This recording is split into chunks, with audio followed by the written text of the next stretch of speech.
This is Kathy from Gadgets Top 321, and in today's video I'm going to be taking a look at a souvenir I picked up on my recent trip to Boston. I had the opportunity to stop at Appleboom's store in Boston on Bromfield Street. Previously, a few years ago, it was Bromfield Pens, and they were bought out by Appleboom. And last year when I went, they were still in their old store. This year, they've moved just a couple doors down to a new store. They've got a little bit more room, and I really wanted to pick up a pen as a souvenir to remind me of my trip. I also picked up a bottle of one of my favorite inks of all time, probably my favorite shimmer ink, Jacques Vert Atlantide. Now, one of the things about shimmer inks that I'm not fond of is just the little extra maintenance, having to be a little more diligent in keeping your pen clean and keeping,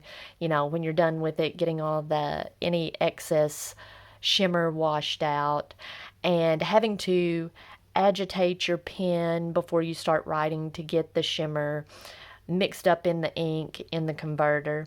But one of the things I've found with the Jacques shimmer inks is that their shimmer is very fine, and even though it settles out pretty quickly, it mixes back up relatively easily. So in the bottle, it's fairly easy to get the shimmer back incorporated into the ink, and I found that to be true in the pen as well. Let's see if the shimmer has had time to settle out. Yep, you can see there's the shimmer that is settled out, and it's relatively easy to get it back incorporated. Get the shimmer incorporated back into the ink. And you don't have to take the pen apart. You see how quickly it got mixed back in. Whenever you get ready to write, just give it a few little twirls. And I've found that as I write, I don't have to continue to do that. Just the natural movements of writing and stopping and thinking and moving the pen around tends to keep the shimmer pretty well incorporated. Now, Appleboom's store in Boston is a fairly small store. I went there with an idea of this was my first choice of pen. I wanted this pen with the elastic nib. The elastic extra fine was my first choice. I had a second choice. I think my second choice was the Leonardo Furore Aqua Petra. If I had gotten that pen, I had planned on getting a bottle of Emerald of Chivor. But I had several choices of pens. I had backup pens chosen. I'll talk about the experience of getting the pen that I was wanting when I get done with the writing sample.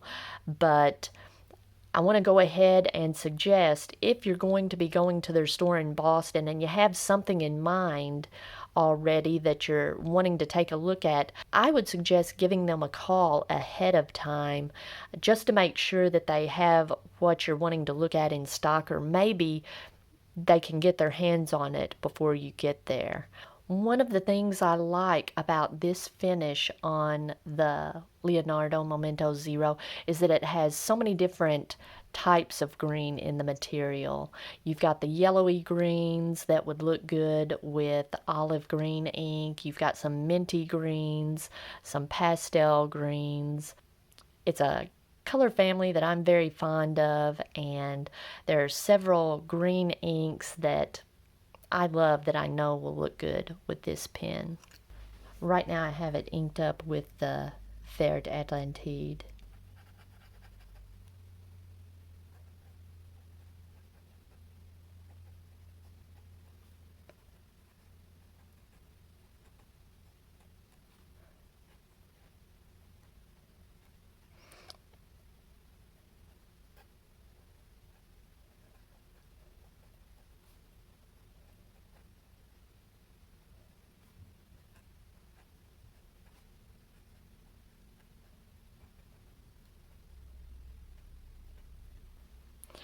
Now, when I picked out the pen in the pen shop. The young woman who was waiting on me took it over to the counter and got out a bottle of Parker Quink blue. She let me dip it and test it, and the downstroke was very nice, but when I went to make the stroke to the right, very scratchy. Upstroke, just like the downstroke, was very smooth. To the left, very smooth. So I thought, well, the nib's either out of a line or it's just a little scratchy in that one direction. I went into it knowing that Leonardo nibs have a reputation of being a little bit hit and miss. I really wanted this finish, and it was the only pen they had in the shop. So I told her, yes, it's a little scratchy in one direction, but I'm going to take it. I've got some micromesh at home. I can fix that up. No problem. I'll take the pen and my bottle of Jacquerbon Vert d'Atlantide. And she said that was the first time she had ever heard someone say that. They were kind of busy in the shop at the time, so I didn't ask her to elaborate. I don't know if it's the first time anyone ever said they would use micromesh on their own nib, or the first time someone said they would take a pen that was scratchy. I'm not sure. They may have offered to smooth it out if I would have given them the chance. That's something, if I ever bought another pen, I would ask if they offered that service at that location. Now, one thing I discovered when I was on vacation, I was kicking myself for not bringing some micromesh, since I knew there was a possibility that the nib could be scratchy. But I really wanted to write with it, so I tested it in reverse.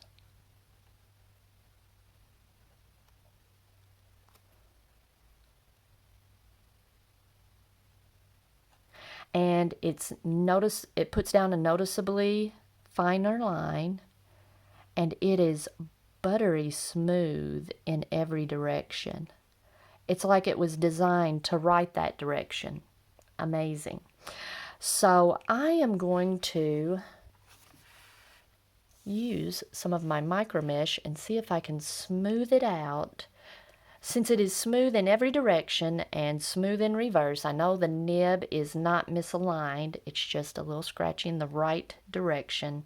So I am going to see if I can smooth that out. We'll see how long this takes. It shouldn't take very many strokes. And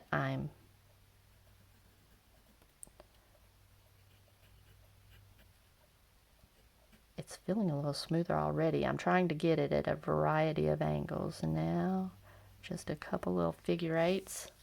Let's see what this feels like now. Wow. That's all it took.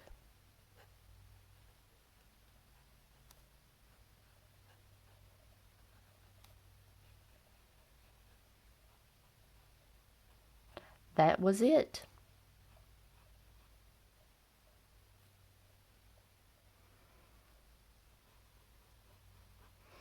Okay. Wow, I'm very happy. I just wish I would have taken my micromesh with me, or at least asked if they had any micromesh there to smooth the nib. Nice. Wow, I'm very happy with this pen now. Okay, one of the things I wanted to mention that I really like about this pen compared to my Moonman M800, I bought that Moonman M800 here a while back just to see if I liked this design of section. I remember when I first saw the Momento Zero with this type of section, I thought, oh, that looks horrible, looks very uncomfortable. I made a comment, I think it was on SBRE Brown's video about this. I commented that, wow, I like the look of the pen, but that section looks horrible. And everybody who replied to my comment said they loved this section, that it was very enjoyable to write with. So I gave it a try with the Moonman M800 and discovered I really do like it. So I knew at some point I wanted to get an actual Leonardo But one of the things I've found with pens that give you a lot of options with the material that they're made of, especially if they have tons of beautiful materials like Franklin Christoph, I'm just overwhelmed with the choices and I end up not getting one. I don't own a Franklin Christoph, and one of these days I will, but they just have so many pens that I love the looks of them. I'm overcome with indecision of which one I should get. I like the idea of the sig nib. I want to get a pen with a sig nib. But back to the Leonardo. Leonardo is one of those pen brands that has just a tremendous variety of beautiful materials. I mentioned that the Aqua Petra was my second choice. There's a blue one, the blue Positano, the blue with the white swirls that has some depth to it.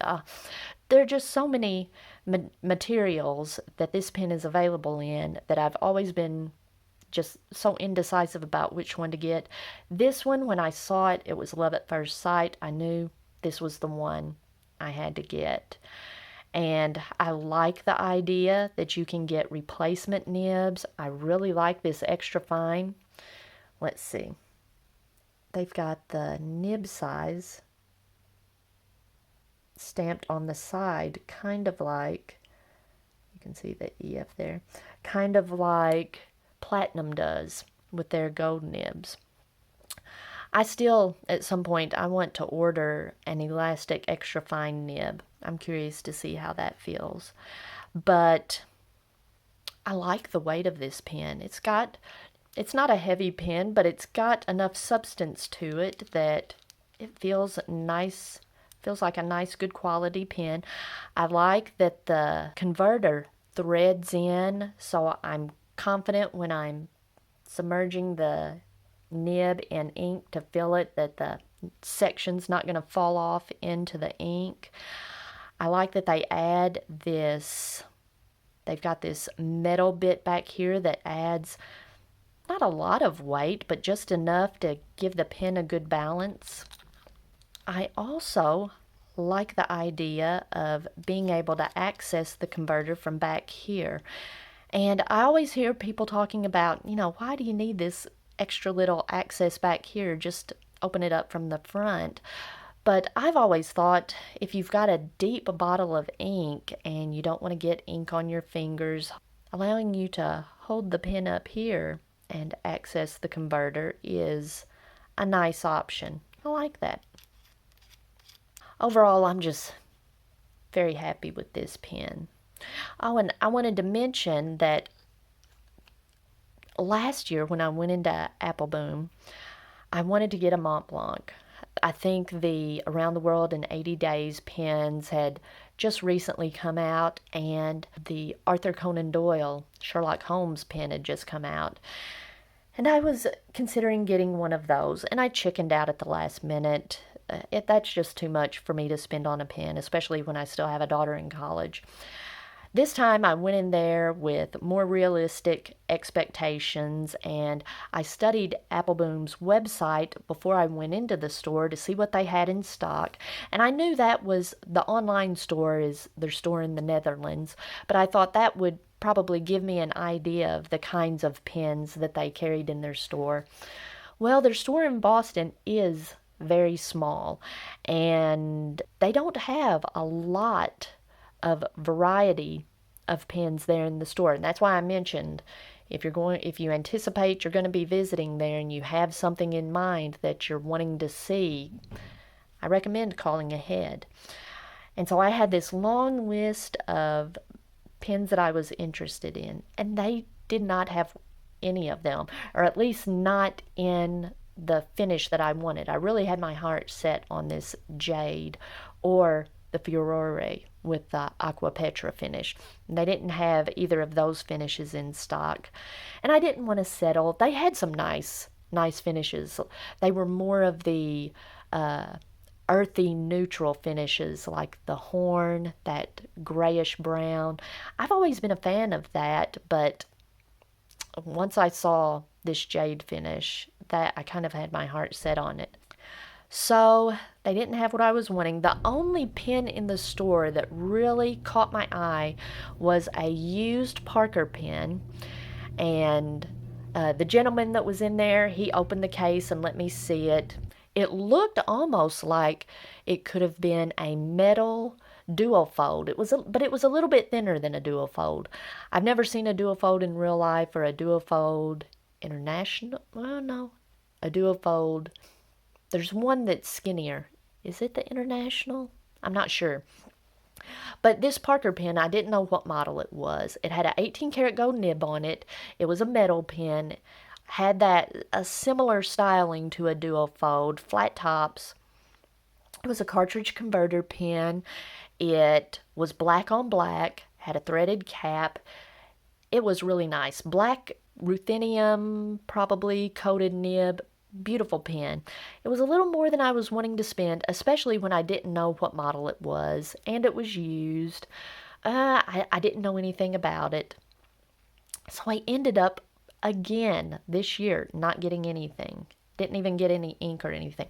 I take that back. I did get some notebooks for my daughter. She's taking a math class and she was doing homework on our trip and had left some of her notebooks behind. And that's the only thing I got. And I thought, well, that's fine. I don't want to get something that I don't really want. I can, order this pen online. Well, later in the week, we were back in the same area, and my husband wanted to stop and pick something up from another shop that he had seen earlier in the week. And I said, hey, while we're in the area, will you drop me off at the pen store? Well, my son-in-law, he's great. He drives us all around Boston when we go visit. He dropped both of us off near the pen store. He went to try to find a place to park. And I went in there and I was going to ask about the used pen. And they had a pen, a Leonardo Momento Zero in the jade finish. And my husband asked the young woman working in the store at the time when they had got it in. She had just put it out an hour ago. I'm just very happy that I was able to pick one up. Now, I'm going to leave a link in the description to Doug Rathbun's video when he compares the Momento Zero to the Moonman M800. They are very similar, very similar. The main difference and the main reason I went ahead and splurged and got the Momento Zero is it's not the nib, because you saw the nib was a little scratchy, although the nib is beautiful. I like the new styling of the Yovo nibs, the clean looking, minimal engraving, and I like Leonardo's branding on their nibs. That's very well done. Looks really good. But the main reason, the main difference between the Leonardo and the Momento Zero, I have a feeling is the feed. I've had no issues with the feed being able to keep up. It's a nice, wet, extra fine nib, and the feed puts out a nice amount of ink. I'm getting lots of shimmer out of this extra fine. Let's see if you can see the shimmer. I love that champagne shimmer. I think it's a combination of gold and silver shimmer. The main issue I've had with the M800 is the nibs I use with it tend to be medium and stub nibs, and the feed just can't keep up. There's some issue. I've discussed this with people in the comments. Someone left me a link to a wonderful article that explains how the ink air exchange works in a fountain pen nib, and there's a lot more to it than just widening the channel. The exchange between the ink and the air has to be just right for the ink to have a nice balanced flow. And maybe if I used a finer nib in this pen, the feed would be able to keep up. But this has just been a pleasure to write with, other than it being a little scratchy to one side. If you don't have a little square of micromesh, I highly recommend you get one. It is just a lifesaver in situations like this. It can take a nib from slightly unpleasant or even very unpleasant to very enjoyable.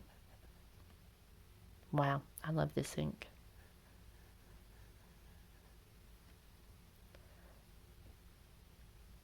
And I'm happy that I have a pen that uses number 6 size nibs, that I can switch out nibs and have an enjoyable writing experience.